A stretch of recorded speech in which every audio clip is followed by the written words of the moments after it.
I arrived at 6:48 a.m. that Monday, same as always. 18 years of 6:48 a.m. mornings.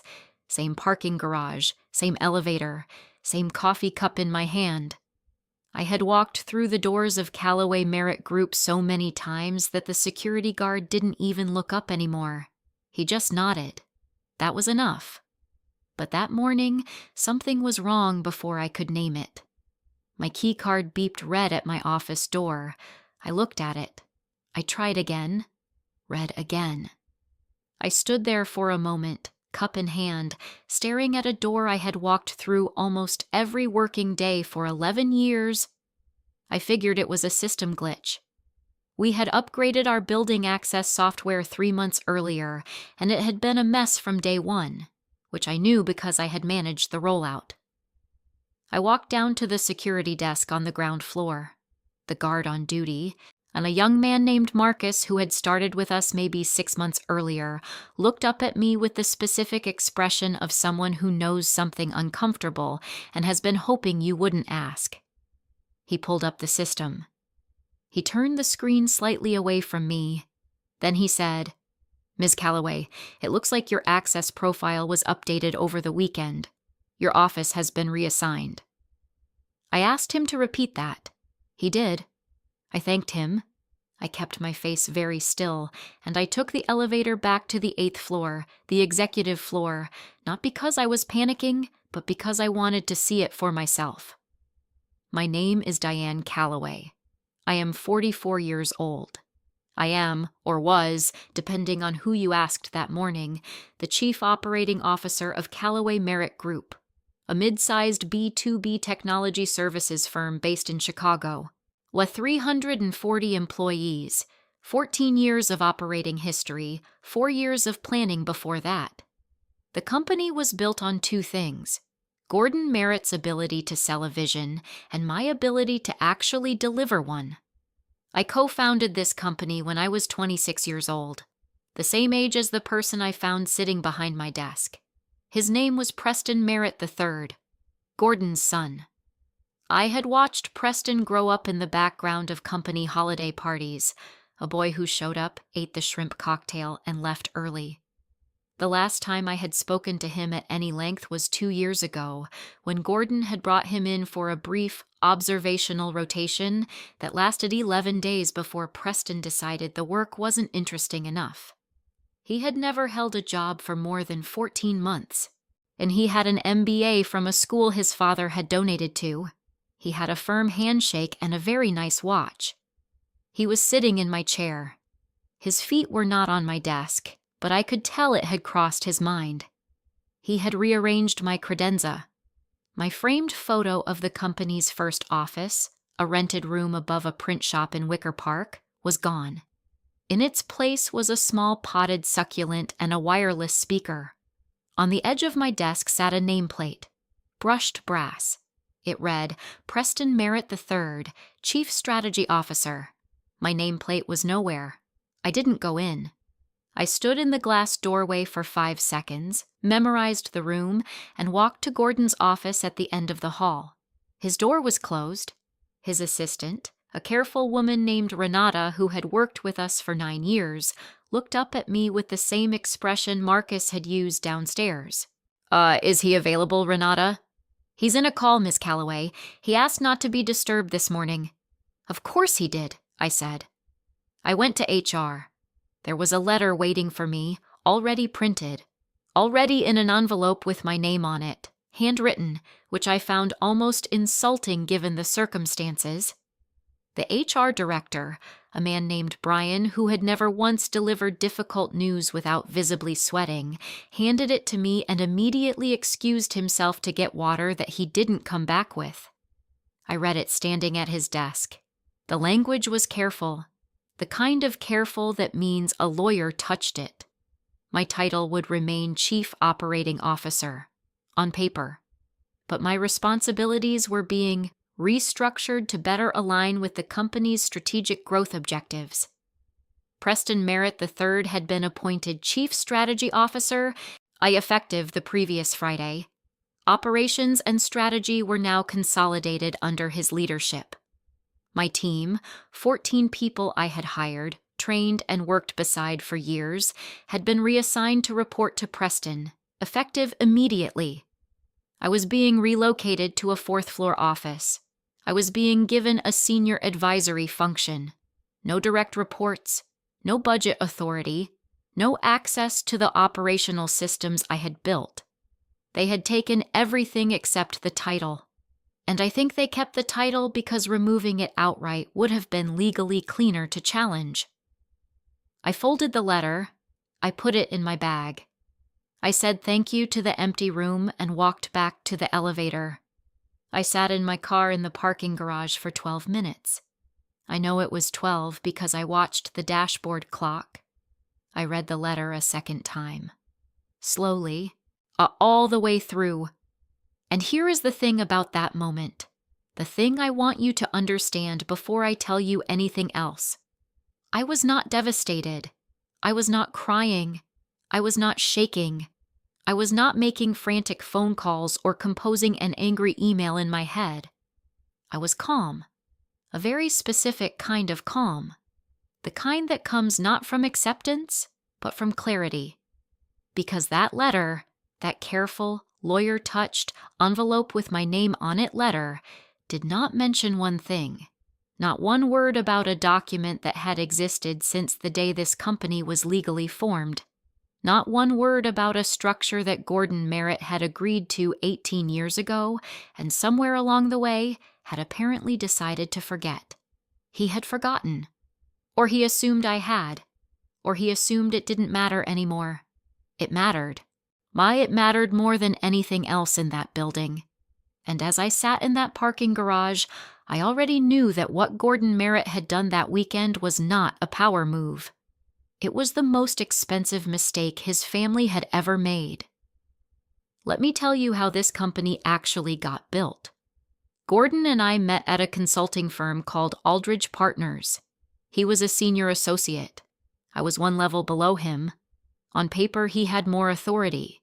In practice, whenever a project got complicated, whenever the client was unhappy, or the numbers weren't adding up, or someone needed to figure out how to actually execute the strategy that had been sold, they sent me. Gordon noticed that. I'll give him that much. He noticed it, and he had enough sense to respect it. At the time, he came to me in the spring of 2006 with the idea for what would become Callaway Merritt Group. The concept was solid. There was a real gap in the market for mid-market companies that needed enterprise-level technology services without enterprise-level pricing. Gordon could see the opportunity clearly. He was good at that. He could walk into any room, read the people in it, and make them feel like he was the exact solution they had been waiting for. What he could not do was build the solution. That was me. That was always me. Our original attorney was a woman named Patricia Weston, sharp, experienced, and not sentimental about business partnerships. She sat me down before I signed anything and told me something I have never forgotten. She said, "Co-founder relationships are like marriages. Everyone is in love at the start, and almost nobody plans for the end." She told me to negotiate as if the partnership would fail, even if I believed it wouldn't. I listened to her. We formed the company in late 2006. Gordon was named CEO. I was named COO. And the equity structure, the one that would, 18 years later, matter more than anything else, was written into our founding documents with a dual-class share arrangement that I insisted on and that Gordon accepted because, at that moment, he needed me more than he needed control. But I will come back to that.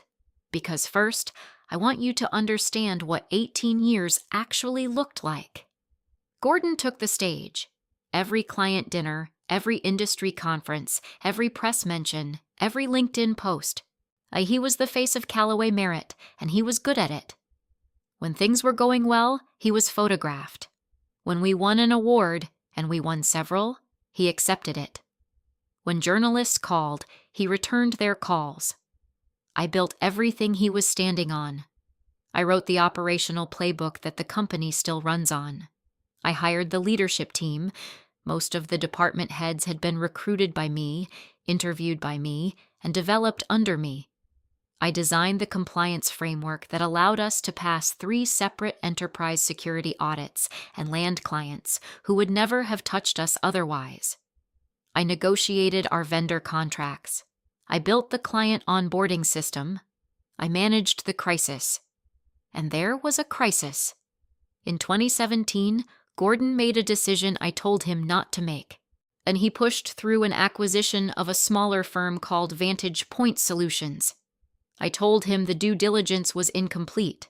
I told him the integration risk was too high for where we were financially. He overrode me. Within 8 months, Vantage Point's hidden liabilities had surfaced, and we were facing a cash flow problem that nearly ended us. Gordon held a company-wide meeting and delivered a very composed speech about resilience and adaptation. Then he handed the actual problem to me. I spent 4 months renegotiating with creditors, restructuring payment terms, and stabilizing our cash reserves. I did it without laying off a single person. By the first quarter of 2018, we were solvent and back on track. Gordon gave me a generous bonus and thanked me graciously in a leadership team meeting.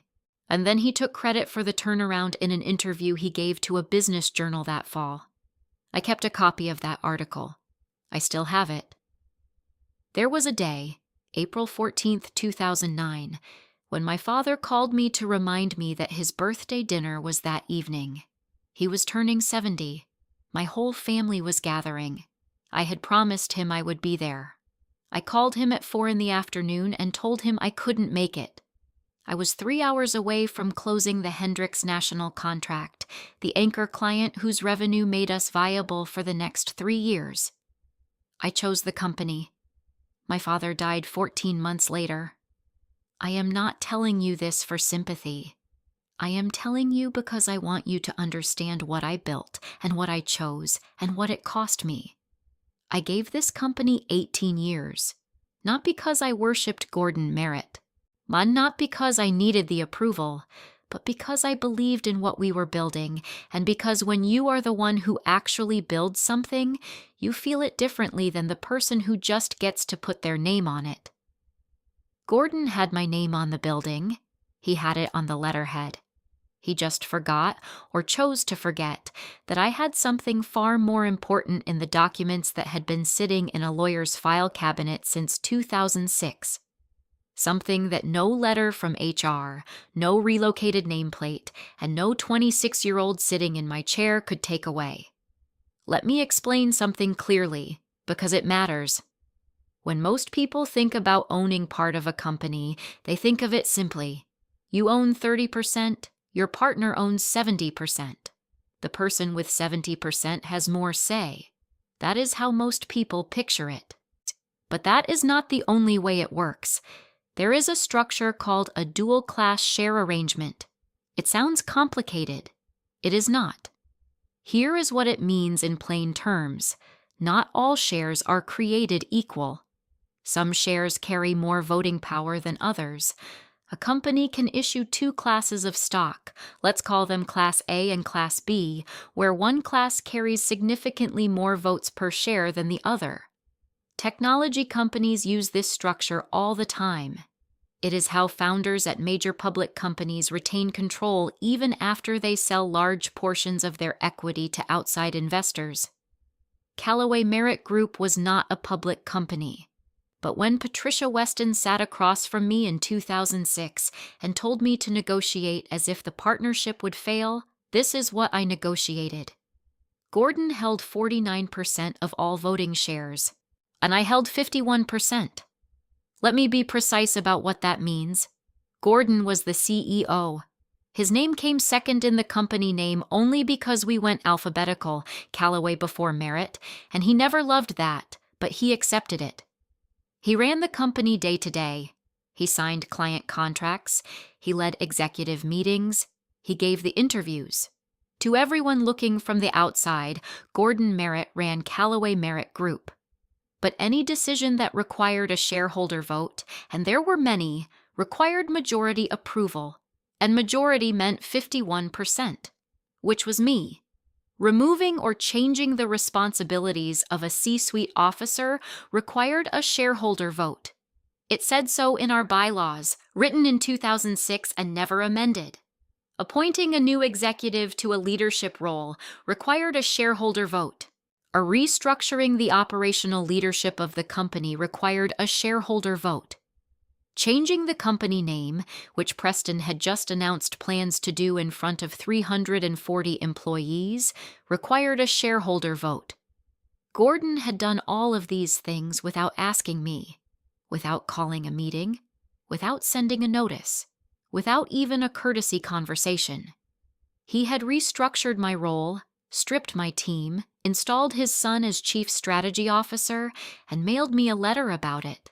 And not once, in any of that, had he obtained shareholder approval. I think about why he didn't. I have spent time on this. I think there are a few possibilities. One is that he genuinely forgot.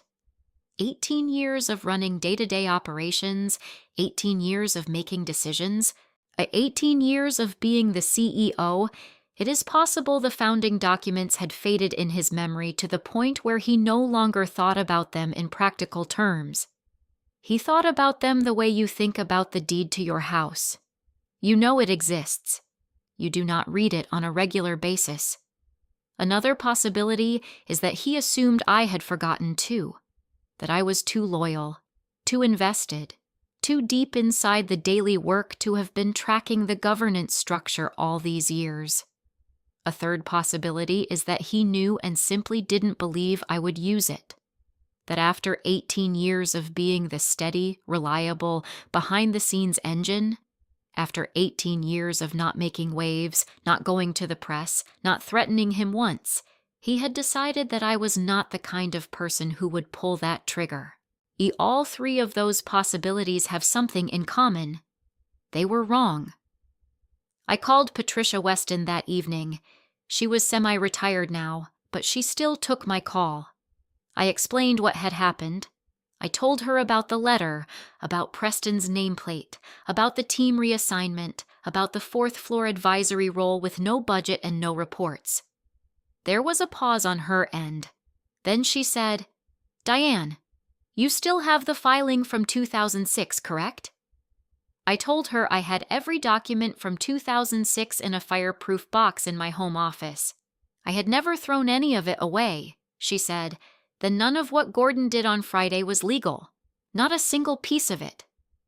I already knew that, but I needed to hear it from her. I needed it to be the first thing in a chain of things that would be said out loud, documented, and impossible to take back. She told me she would connect me with a corporate governance attorney she trusted, a woman named Sandra Okafor who specialized in exactly this kind of shareholder dispute. She told me not to confront Gordon, not yet. She told me not to send any emails expressing anger or grievance. She told me to go back to work on Monday, say nothing, change nothing, and give Sandra a call first thing in the morning. I thanked her. I made myself dinner. I sat at my kitchen table and read the founding documents for the first time in several years. Everything was exactly where I had left it. 51%. Majority shareholder. Governance rights intact. Bylaws unamended. Gordon Merritt had handed his 26-year-old son a title, a nameplate, and a corner office. He had forgotten to check who actually controlled the building. I went back on Monday, and I took the elevator to the fourth floor. I found the office they had assigned me, smaller, no windows facing the street, a view of the ventilation units on the neighboring building's roof. There was a generic desk, a rolling chair, and a phone that hadn't been set up yet. Someone had taped a piece of paper to the door with my name printed on it in a standard font. I put my coffee down. I opened my laptop. I started my day. This is the part that people find hard to believe when I tell it. They expect me to say I called Gordon immediately. They expect a confrontation in the hallway, a raised voice in the elevator, a dramatic email sent in anger at 11 p.m. But that is not how this works. Not when the leverage is real. Not when the documentation is solid. Not when you have been in enough difficult rooms to know that the person who moves first out of emotion is almost never the person who wins. Sandra Okafor confirmed everything Patricia had told me within 48 hours of our first call. She reviewed the founding documents, the current bylaws, the restructuring letter from HR, and the announcement of Preston's appointment that had been sent to all staff. Her conclusion was clean and unambiguous. Every significant action Gordon had taken since that Friday was a governance violation. The shareholder approval required by the company's own bylaws had not been obtained. None of it. She advised the same thing Patricia had. Go to work. Say nothing. Build the record. Let them keep making decisions without asking me, because every decision they made without shareholder approval was another item on the list. So I did. I said good morning to Preston when we passed in the hall. He always looked slightly surprised to see me, as if he had expected the demotion to make me disappear. He would give a small nod and keep walking. I would do the same, perfectly civil, completely unreadable. I attended the meetings I was still invited to, which were fewer and fewer. I sat near the back. I took notes. I did not offer opinions unless directly asked, and even then I kept my answers measured and brief. A few of my former direct reports would glance at me during these meetings, checking my expression, looking for a signal. I gave them nothing. I told the ones who reached out privately to focus on their work and not to worry about me. And I told them that with genuine calm because I meant it. I was not worried. I was working. The first thing Sandra did was send a formal notice of governance violation to the company's registered agent. This is a specific legal document that goes on the official corporate record. It is not a lawsuit. It is not a threat in the public sense. But it is a marker. It says, "This happened, we documented it, the clock is running." Gordon's attorney would receive a copy. Gordon would know I had not simply accepted the letter and moved on. But it would not force an immediate public confrontation. Not yet. That was the point. Gordon did not respond within the required window. His attorney called Sandra and suggested the matter was a mischaracterization and that Gordon would address it internally. Sandra noted that response, or rather, the absence of a real one, and filed it. Meanwhile, I was watching Preston. In his first month, he held 2 all-hands meetings with the operations and strategy teams, my former team. I attended both as an observer, since my advisory role technically entitled me to attend operational briefings. In the first meeting, he referred to Hendricks National as our 3rd largest client. Hendricks National was our largest client. Had been for 11 years. I wrote it down. In the second meeting, he proposed a revised pricing tier structure that would have violated the terms of 2 existing client service agreements. I wrote that down too.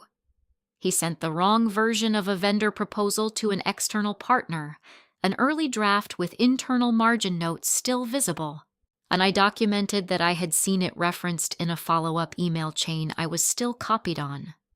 None of this was about building a personal case against Preston as a person. He was young and in over his head, and his father had put him there. But every error, every unauthorized announcement, every decision made without proper process was relevant to the record I was building. A record that showed what happened when Callaway Merit Group operated without its actual governance structure intact. The third thing I was doing during those 31 days was quieter, more careful. I reached out, separately and without urgency, to 3 of the company's 5 board observers.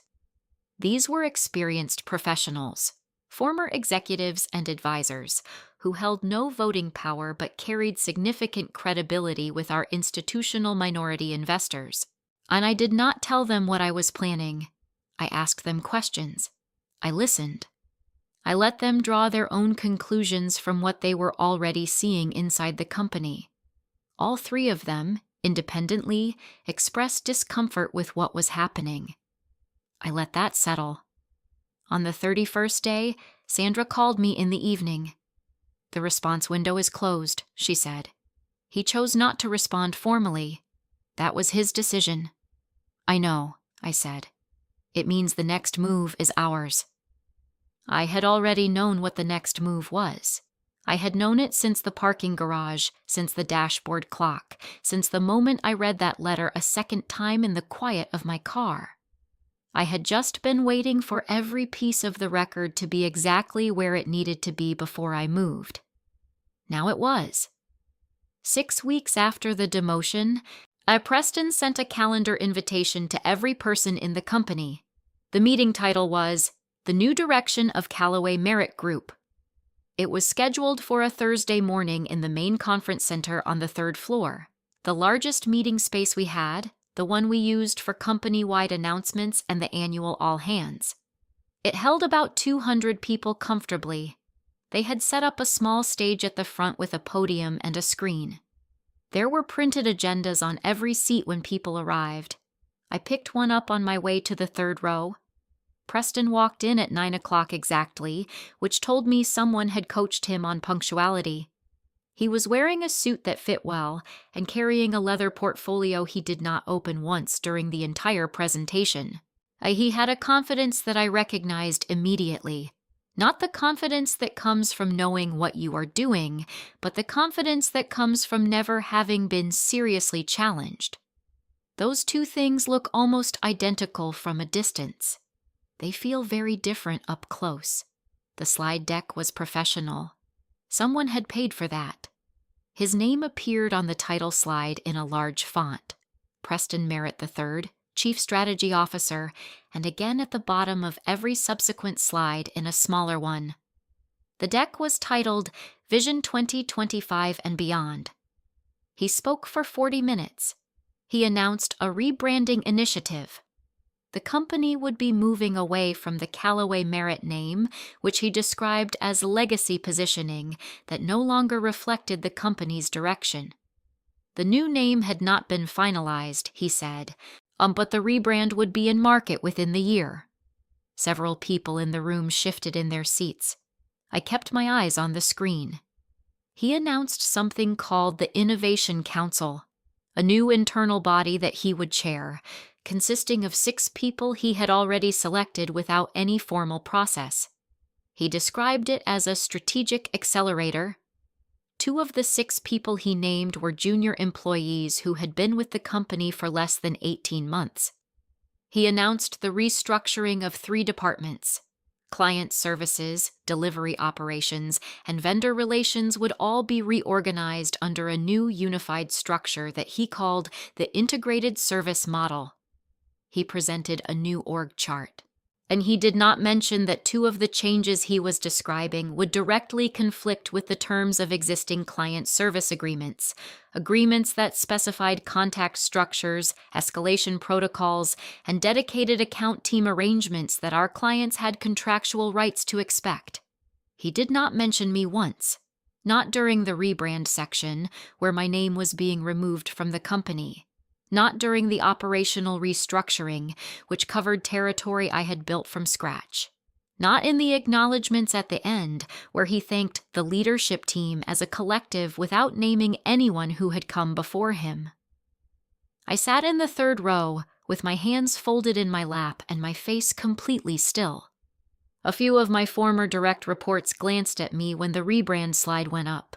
One of them, a woman named Carla, who had been with me for 7 years, looked at me for just a moment too long, as if she was checking whether I was still breathing. I gave her nothing. A small blink. That was all. When Preston finished, Gordon stepped to the front of the room. He was beaming. He called Preston's presentation the beginning of a new chapter for this company. He said the future was in excellent hands. He thanked the staff for their continued commitment during what he called a period of exciting transition. Several senior employees wore expressions that could only be described as carefully neutral. 2 of the 5 board observers were in the room, seated near the sidewall as observers usually are. I watched their faces while Gordon spoke. Neither of them was beaming. After the meeting, the room cleared slowly. People clustered in small groups, speaking quietly. The energy in the space was not excited. It was cautious. I walked out without stopping to talk to anyone, took the elevator to the 4th floor, and sat at my small desk. At 6:17 that evening, my phone rang. The name on the screen was Tom Garvey. Tom was the senior account manager at Hendricks National, the client I had personally brought to this company 15 years ago, the contract I had closed on the same day I missed my father's birthday dinner, the anchor that had kept us financially viable through multiple difficult years. Tom and I had worked together for over a decade. He knew me the way long-term professional partners know each other, not intimately, but completely, in the professional sense. "Diane," he said, and I could hear it in his voice before he finished the sentence. I need to ask you something directly. We've been getting communications from someone named Preston in your office about changes to our service structure. New contact assignments, new escalation protocols. Some of it is different from what our contract specifies." He paused. "Do you know what is happening over there?" I looked at the wall across from my desk, the ventilation units on the neighboring roof, the gray November sky behind them. "Tom," I said, "I know exactly what is happening. I need you to hold tight for a few more days. Don't agree to any changes in writing. Can you do that for me?" There was a brief pause. Then, "For you, Diane?" "Yes." I thanked him and ended the call. Preston had just threatened the Hendricks National relationship, the largest client this company had. And in the same meeting where he had done that, he had publicly announced a company name change without a shareholder vote. He had announced an executive body without a shareholder vote. He had announced an operational restructuring without a shareholder vote. He had no idea he was cataloging his own violations in front of 340 witnesses. Gordon was standing at the front of that room calling it a new chapter. It was. Just not the one either of them was imagining. Sandra sent the letter on a Tuesday morning. It went to Gordon Merritt directly. It went to the company's registered agent. It went to all 5 board observers. It was copied to the institutional minority investors on record. It was precise, formally structured, and written in language that was clear enough for anyone to understand and serious enough that no one could dismiss it. The letter documented, in sequence, every governance violation that had occurred since November 1st. It listed the unauthorized restructuring of a C-suite officer's responsibilities without shareholder approval, in violation of Article 7 of the company's bylaws. It listed the appointment of Preston Merritt III to the role of Chief Strategy Officer without shareholder approval, in violation of the same article. It listed the publicly announced rebranding initiative, which would require a formal vote to change the registered company name, initiated without any shareholder process. It listed the proposed restructuring of 3 operational departments in ways that conflicted with existing client contractual terms, changes that required COO sign-off under the company's own operational policy framework, sign-off that had never been requested or obtained. At the end, the letter formally invoked my right as majority shareholder to call a special shareholder meeting. Under our founding documents, the majority shareholder could demand a special meeting with 14 days' notice. That notice was now given. The date was set. The agenda was attached. The letter did not use dramatic language. It did not threaten. It did not editorialize. It simply stated what had happened, cited the specific provisions that had been violated, and invoked the specific rights that the founding documents provided. It was, Sandra told me afterward, one of the cleanest notices she had ever sent. There was no room in it to argue about intent. There was only record. Gordon called me at 11:14 that morning. I watched his name appear on my phone screen. I set the phone face down on my desk and let it ring. He called again at 11:34. I let that go too. At 11:52, Renata called from Gordon's office line. I sent her to voicemail. At 12:09, I received a text from a number I didn't recognize that turned out to be Gordon's personal cell, a number he had apparently never given me in 18 years of partnership. The text said, "Diane, we need to talk. Please call me." I picked up my phone and typed back 4 words. "Please contact my attorney." Then I put the phone in my bag and went to get lunch. I found out later, through Sandra, what happened in Gordon's office that afternoon. He had called his own attorney, a corporate lawyer named Howard Briggs, who had handled various Merritt family business matters for years, but who did not specialize in shareholder governance. Howard had apparently told Gordon the letter was serious, but that there might be room to argue the dual-class structure was outdated or ambiguous. Gordon, based on that conversation, made a decision that Sandra described to me as the single most damaging thing he could have done to his own position. He sent a company-wide email. It went to all staff at 3:47 p.m. It was titled, "A Note on Recent Communications." In it, Gordon described the shareholder notice as a misunderstanding arising from some ambiguity around internal leadership transitions. He wrote that leadership changes of the type recently implemented did not require shareholder votes under the company's standard operating procedures. He encouraged staff not to be concerned and assured everyone that the company's direction remained strong. Every word of that email was, "On a factual corporate governance basis, incorrect." And because he sent it to the entire company without having it reviewed by anyone who actually specialized in shareholder law, it was now a documented record of him publicly misrepresenting the company's governance requirements to his own employees. Sandra called me that evening. I could hear something in her voice that was not quite surprise, but was close to it. "He sent a company-wide email," she said. "I know," I said. "I saw it." "Diane, that email is now evidence." "I know that too." She was quiet for a moment. "I've been doing this for 22 years, she said. "People panic. They always panic. But this was expensive," I said. "Very." Within 48 hours of the letter going out, all 3 board observers I had spoken with separately over the previous month reached out to me directly. 1 called, 2 emailed. All 3 expressed serious concern about the governance situation. 2 of them told me explicitly that they would support any formal resolution I brought to the shareholder meeting.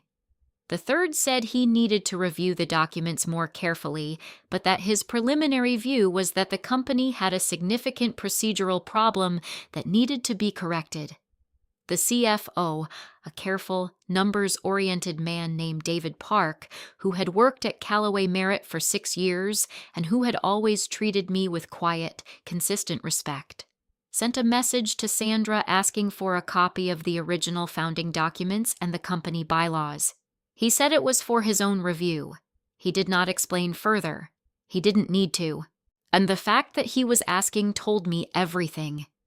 The institutional minority investors, 2 private equity firms who held small but meaningful stakes in the company, began making inquiries through their own legal representatives. They wanted to understand the governance exposure. They wanted to know if the company's decision-making structure had been operating outside its own rules. The answer, of course, was yes. And that was not a small thing for investors who had put real money into an organization based on the assumption that it was run correctly. 1 week after Sandra's letter, the company looked entirely different from the inside. Gordon had walked into that week believing he had neutralized me.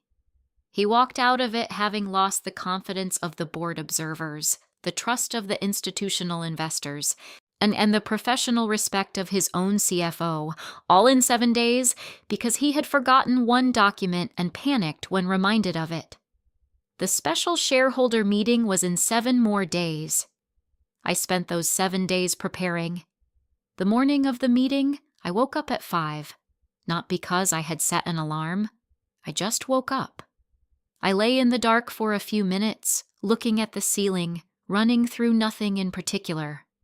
My mind was not racing. It was quiet.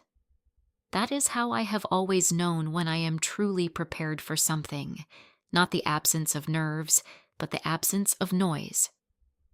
I made coffee. I read through Sandra's summary document one more time, not because I needed to, but because I wanted the sequence to feel natural when I walked through it in the room. Every item had a date. Every item had a document reference. And every item had a bylaw citation. It was 11 pages. It was airtight. I put on my navy blazer. I drove to the office. In the 2 days before the meeting, Gordon's attorney Howard Briggs had attempted a last-minute legal challenge. He had submitted a written argument to Sandra claiming that the dual-class share structure in our founding documents was ambiguous in its current application, and that Diane Calloway's voting rights were subject to reasonable reinterpretation given the evolution of the company's operational structure over 18 years. Sandra had a response brief back to him in 6 hours. It was 14 pages. It cited the original filing. It cited the unbroken chain of annual corporate filings, every one of which had maintained the dual-class structure without amendment. One, it cited 3 separate precedent cases in Illinois corporate governance law. It noted, specifically, that the structure had never been challenged, never been amended, never been disputed, and that Gordon Merritt had signed documents affirming its existence. As recently as the previous year, during a routine compliance review, he apparently did not read carefully. Howard did not submit a reply. The argument was dead before the meeting began. I arrived at the boardroom at 8:45. The meeting was scheduled for 9. Sandra was already there, setting up at one end of the long conference table. She had printed copies of every document we would be referencing, organized, tabbed, and stacked, in a way that communicated precision without theatrics. The room filled slowly. A Gordon arrived at 8:52 with Howard Briggs, and a second attorney I didn't recognize. Preston came in just behind them. He was wearing a suit that looked like he had chosen it carefully that morning, and he had the particular stillness of someone who is trying very hard not to look worried and not quite succeeding. He sat next to his father and did not look at me when I came in. I sat at my usual place at the table, not the head, not the far end, the middle. Sandra to my left. My copy of the document package in front of me, closed. The 3 board observers arrived together. David Park, the CFO, came in quietly and took a seat near the end of the table without making eye contact with anyone. The 2 attorneys from the institutional investors' side sat along the wall, not at the table, present as observers, there to watch and report back. At 9:01, Gordon cleared his throat and said, "I'd like to welcome everyone. I think if we approach this as a conversation..." Sandra said, "Thank you, Gordon." The agenda for this meeting was submitted formally with the shareholder notice 14 days ago. We'll be following that agenda. Her voice was pleasant and completely immovable. "Diane, whenever you're ready." I opened the document package. "Thank you," I said. "I'll go through this in order." I started with November 1st, the HR letter, the reassignment of my team, the removal of my office access. I stated the date. I cited Article 7 of the company bylaws. I placed a tabbed copy of the bylaw in front of Gordon's side of the table. I did not editorialize. I did not say it was unfair or wrong or hurtful. I simply stated what had happened and what provision it violated. I moved to Preston's appointment as Chief Strategy Officer. Same format, date, action, bylaw violation, document. I moved to the all-hands meeting, the rebranding announcement, the Innovation Council, the departmental restructuring, date, action, bylaw or contractual provision, document. Each one clean, each one sourced. I watched Preston's face through items 3 and 4. The color changed. Not dramatically. He was doing his best to hold it together, but it changed. By item 5, he had stopped looking at the table in front of him and was looking at a fixed point on the wall to his left, the way people do when they are trying to control their breathing without being obvious about it. Gordon attempted a rebuttal after item 6. He said, "Diane, I want to be clear that my intent was never to harm you or diminish your role. This was a strategic transition, not a—" Sandra said quietly. "Gordon, can you provide the shareholder approval documentation for any of the decisions Diane has just referenced? The signed vote record, the meeting minutes, the notification of shareholder meeting, any of it?" Gordon looked at Howard. Howard looked at his legal pad. The silence lasted 4 seconds. I counted. "There isn't any," I said. Not unkindly, just clearly. There was no shareholder meeting. There was no vote. There was no notice. None of the required process happened.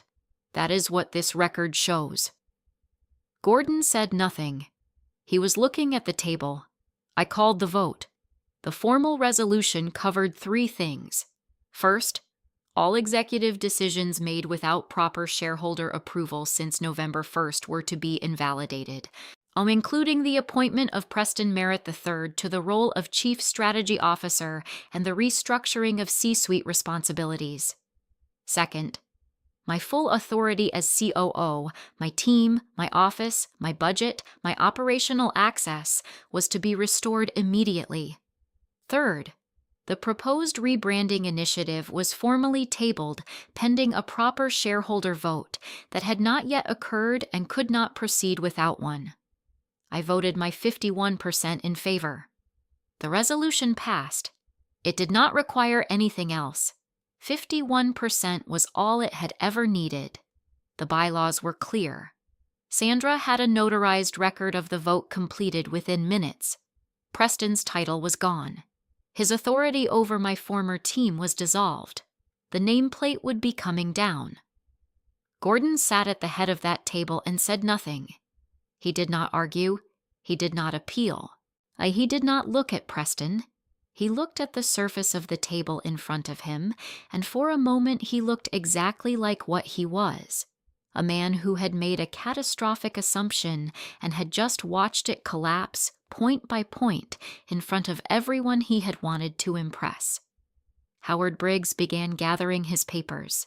The second attorney was already standing. Sandra closed her folder. I thanked everyone for their time. I picked up my document package.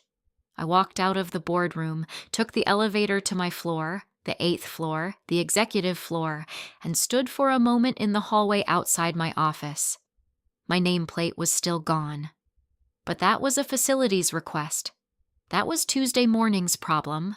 Tonight, the record was corrected. Everything that had been done without my approval was undone. And everyone in that room, the board observers, the CFO, the institutional investors' attorneys, Howard Briggs, and Gordon Merritt himself, now understood something clearly that they had not understood fully before they walked in. This company had a majority shareholder, and she had been here the whole time. 3 days later, I arrived at 6:48 a.m. Same parking garage, same elevator, same coffee cup. I walked to the 8th floor and down the hall to my office. Preston's nameplate was gone. The brushed brass rectangle had been removed cleanly, leaving 2 small holes in the wood where the screws had been.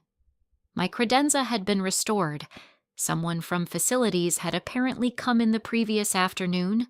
The photo of the original office above the print shop in Wicker Park was back in its place on the shelf.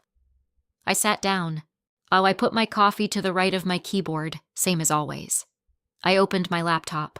I started my day. I did not send a company-wide email. I did not hold a meeting. I did not walk the halls so people could see me back in position. I simply came to work because there was work to do, and because making a show of your own restoration is something you do when you are not sure it will last. I was sure. The first thing I prioritized was Hendricks National. I flew to their headquarters the following week, a 2-hour flight, a car to their offices, a meeting room with bad coffee and good light. Tom Garvey shook my hand and looked genuinely relieved to see me. I walked him through the situation plainly. There had been a governance issue at our company. It had been resolved through the proper legal process, and nothing about his contract terms or his service structure had been or would be changed without his prior agreement. I told him the team he had worked with was intact. I told him the operational commitments we had made were intact. He nodded slowly. Then he said, "Diane, I'll be honest with you. We had a call with 2 other vendors during those weeks. Preliminary conversations." I said, "I know, Tom. I would have done the same." He looked at me for a moment. "I'm glad you're back," he said. I thanked him and meant it. 3 weeks after the shareholder meeting, Gordon Merritt announced that he was transitioning to a non-executive chairman role, effective at the end of the quarter. The announcement was carefully written. It talked about evolution and legacy and trusting the next phase of leadership.